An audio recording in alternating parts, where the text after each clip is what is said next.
Hello everyone, welcome back to my channel. तो guys आज हम करने वाले हैं रीजनिंग की कुछ प्रश्न जो परीक्षा की दृष्टि से बहुत ही ज्यादा इम्पोर्टेंट हैं। तो चलो हम वीडियो को स्टार्ट करते हैं। पहला प्रश्न है हमारा, दिए गए विकल्पों में से संबंधित संख्या को चुनिए। तो जो संख्या दी गई है उससे अगली संबंधित संख्या को बताना है। जैसे जो संबंध 83 का 24 से है वही 96 का किस संख्या से है।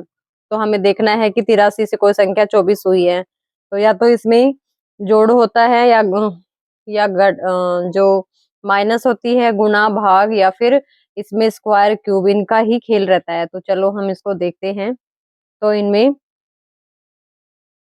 अगर माइनस करते हैं किसी संख्या से तो भी नहीं है और वर्ग भी नहीं है, तो हम इन दोनों संख्याओं के टुकड़े करते हैं। जैसे 8 और 3 को आपस में गुणा करते हैं तो 8 दिए 24। तो इसमें हो जाएगा 8 × 3 बराबर होता है 24।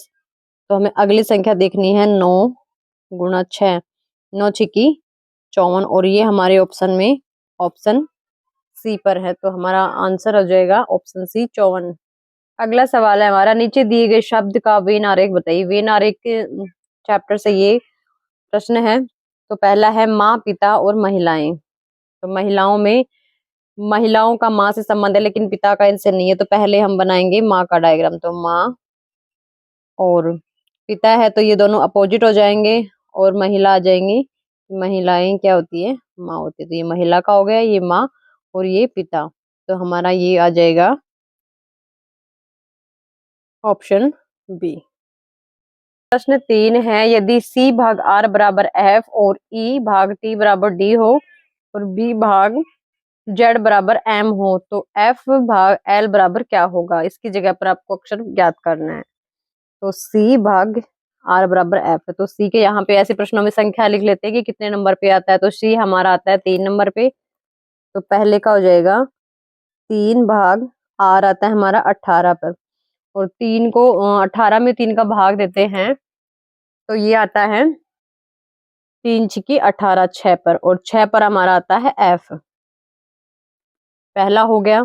दूसरा हमारा ई आता है 5 नंबर पर, 5 भाग, और टी आता है 20 नंबर पर। तो ये आता है 5 चौक 20, 4 पर, और 4 पे आता है डी। अगला है हमारा बी भाग जेड। तो बी आता है 2 नंबर पे, 2 का भाग देना है किसमें, जेड। जेड आता है 26 पे। तो 26 में भाग देंगे 2 तो ये आ जाएगा 13, 13 दूनी 26। तो 13 नंबर पे आता है एम। तो इसी तरह हमें करना है एफ का। तो एफ हमारा आता है 6 नंबर पे, और एल हमारा आता है 12 नंबर पे। और 12 में 6 का भाग देंगे तो आएगा 6 दूनी 12, 2। तो 2 नंबर पे आता है बी। तो ऑप्शन चेक करेंगे बी। बी आ जाएगा हमारा बी 2 नंबर पे। प्रश्न 4 है, निम्नलिखित श्रृंखला को ज्ञात करिए।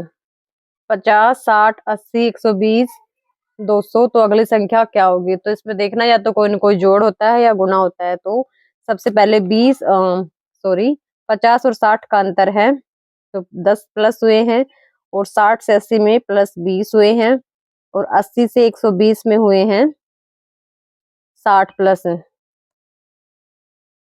तो 80 और 120 में 40 प्लस हुए हैं, और 120 से 200 में 120 से 200 हुए, तो इसका मतलब 80 प्लस हुए हैं। तो हमें अगली संख्या बतानी है कि कितनी क्या संख्या आएगी जो इसमें क्या प्लस होगा। तो हमने देखा पहले 10, और 10 का 2 गुना 20, और 20 का 2 गुना 40, और 40 का 2 गुना 80। तो 80 का 2 गुना होगा तो ये हो जाएगा 80 दूनी 160। तो 200 में 160 जोड़ते हैं तो ये हो जाएगा हमारा 360। तो अगली संख्या हो जाएगी 360। और इससे अगली पूछनी हो तो 160 को 2 से गुना करेंगे और जो आगे संख्या आएगी उसमें जोड़ देंगे। तो हमारा ऑप्शन है डी, ऑप्शन डी 360। प्रश्न 5 है, नीचे दिए गए विकल्प में से संबंधित शब्द को चुनिए। तो जो इसमें इनसे जो संबंधित शब्द है पहले से जो दूसरा संबंधित है वैसे ही तीसरे को चौथे से वैसा शब्द आपको बताना है। तो पहला शब्द है हमारा चावल, कार्बोहाइड्रेट। की चावल से हमें कार्बोहाइड्रेट मिलती है तो दाल से क्या मिलता है, शक्ति। शक्ति वाला ऑप्शन कट हो जाएगा, पानी नहीं होगा। और वसाबी नहीं होगा तो इसमें हो जाएगा प्रोटीन। तो हमें दाल से, जिस तरह हमें चावल से कार्बोहाइड्रेट प्राप्त होता है उसी तरह दाल से प्रोटीन प्राप्त होता है। तो ऑप्शन सी हमारा करेक्ट आंसर हो जाएगा। प्रश्न 6 है, किसी कूट भाषा में CAT को 60 लिखा जाता है तो DOG को क्या कूट लिखा जाएगा? क्या लिखा जाएगा? CAT को 60 लिखा जाता है तो इसमें हम जितने नंबर पर जितने लेटर जो होते हैं इनके नंबर लिख लेंगे। तो C आता है हमारा 3 नंबर पे, और A आता है 1 नंबर पे, और T आता है 20 नंबर पे। तो ये मिलकर कितने बन रहे? 60। तो हम अगर इनको आपस में गुणा करते हैं तो आ जाएगा हमारा 3 एकम 3 और 3 को 20 से करेंगे तो 60।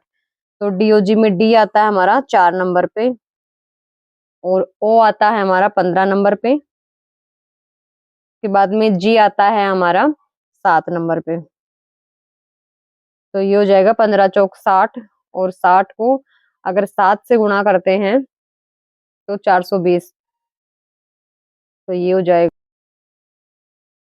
4 को 15 से करते तो 60, और 60 को 7 से करते तो 420। तो ऑप्शन हो जाएगा बी 420। 420 हमारा आंसर हो जाएगा। अगला है, एक रुमाल के एक कोने को काट देने पर रुमाल के कितने कोने बचेंगे बताइए। तो आप मान लो कि एक ये रुमाल है और इस रुमाल के एक कोने को हमें काटना है। तो एक कोना, इट मीन्स यहाँ से इसको काट दिया है। तो अब हमारे पास हमारा जैसे कि ये है, हमारे पास कोने बचेंगे ये वाला ऐसे, और ये इधर वाला कट गया तो हम काउंट करेंगे।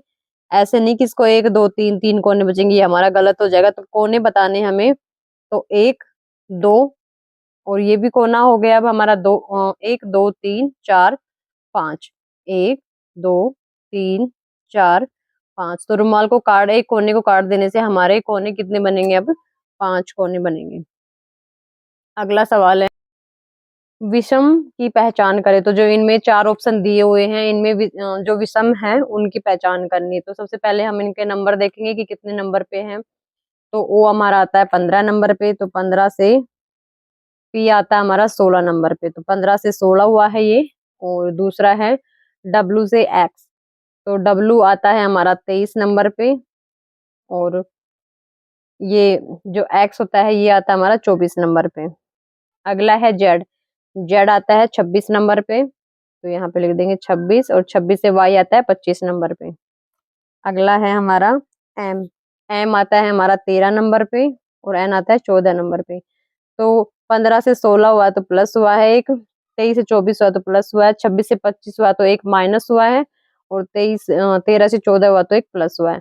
तो इन तीनों ऑप्शन में तो एक एक प्लस हुआ है, और जो बीच वाला है ये जेड वाई वाला, इसमें एक माइनस हुआ था। हमारा विषम ही बताना है हमें, जेड वाई हमारा ऑप्शन बिल्कुल करेक्ट हो जाएगा। अगला सवाल है हमारा, यदि दर्पण को पी क्यू रेखा पर रखा जाए तो सही दर्पण की छवि बताइए। तो मान लो ये कोई दर्पण लगा हुआ है और इसमें आगे लिखा हुआ है 6421H, तो 6421 या 6421H लिखा हुआ है। तो हमें बताना है कि दर्पण के अगर इधर इसकी जो छवि बनेगी वो कैसे बनेगी।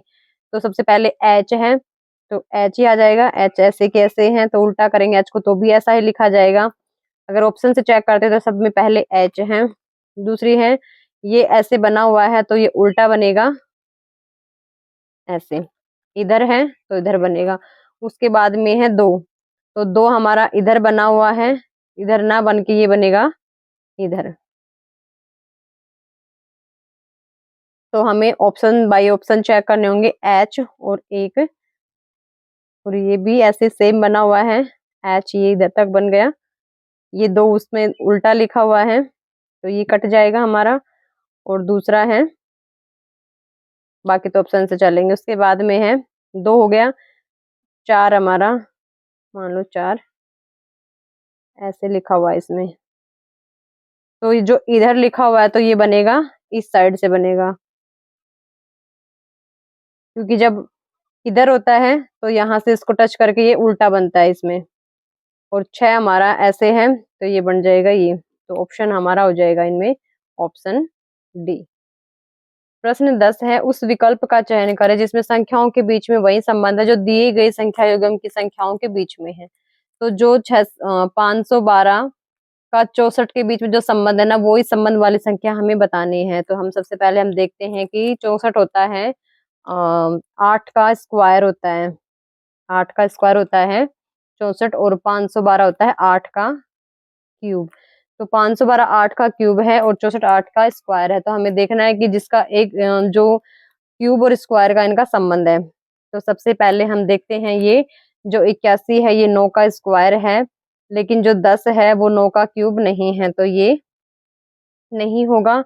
अगला है 121, 121 जो हमारा है वो 11 का स्क्वायर है और 1331 है वो हमारा 11 का क्यूब होता है। एक बार ऑप्शन चेक कर लेते हैं, 121 हमारा 11 का स्क्वायर है और 1728 हमारा 11 का क्यूब नहीं, ये 12 का क्यूब है। 1331 है जो हमारा 11 का क्यूब है, लेकिन ये 11 का स्क्वायर नहीं है, तो ऑप्शन ये भी कट जाएगा, ये भी कट जाएगा, तो हमारा ऑप्शन हो जाएगा बी। जो संबंध 512 का 64 है वही इनमें 1331 और 121 का है, तो ऑप्शन बी हो जाएगा हमारा। आई होप मेरी वीडियो आपको अच्छी लगी होगी, और अगर जो प्रैक्टिस सेट आपको अच्छे लग रहे हो तो please like, subscribe and comment कीजिए। Thank you.